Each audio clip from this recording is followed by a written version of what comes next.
श्री कृष्ण भगवान ने कहा है कि जो पवित्र चित्त निष्काम भाव और भक्ति से तुलसी पत्र, फल, पुष्प, जल आदि प्रदान करता है, मैं उस भक्त की भक्ति को स्वीकार करता हूँ।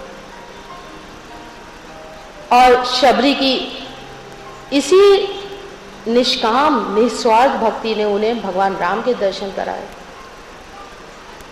भक्ति हमारे मन में अगर है तो वो हमारे स्वार्थों को पूरा करने के लिए नहीं होनी चाहिए।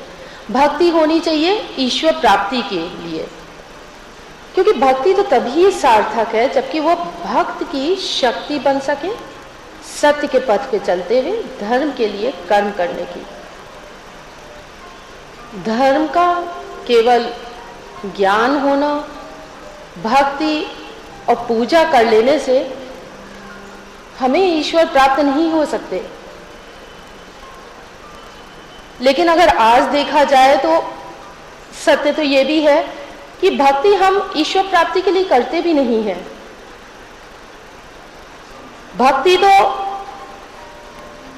केवल करी जाती है कि जीवन धन धान्य से, ऐश्वर्य से भर जाए, या जो भी जीवन में है वो हमसे छूट ना जाए। अगर कहीं किसी को कुछ धर्म का ज्ञान है भी तो वो भी केवल इसलिए है कि ईश्वर हो सकता हमसे प्रसन्न हो जाए और उनकी प्रसन्नता हमारे जीवन को धन ऐश्वर्य से परिपूर्ण कर दे। अगर आज भक्त ईश्वर को कहीं पर भी देखता है तो वो देखता है तो केवल धन संपत्ति में।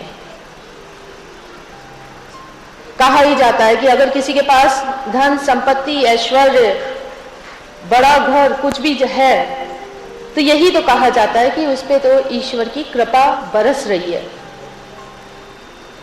भूल जाते हैं हम कि सोने की लंका तो रावण की भी थी। तो क्या रावण को ईश्वर की कृपा मिल रही थी? उसका तो विनाश ही भगवान राम के हाथों हुआ। इतनी भक्ति और तप करने के बाद भी उसका विनाश भगवान राम के हाथों क्यों हुआ? क्योंकि धर्म का वास कभी अधर्म में नहीं हो सकता।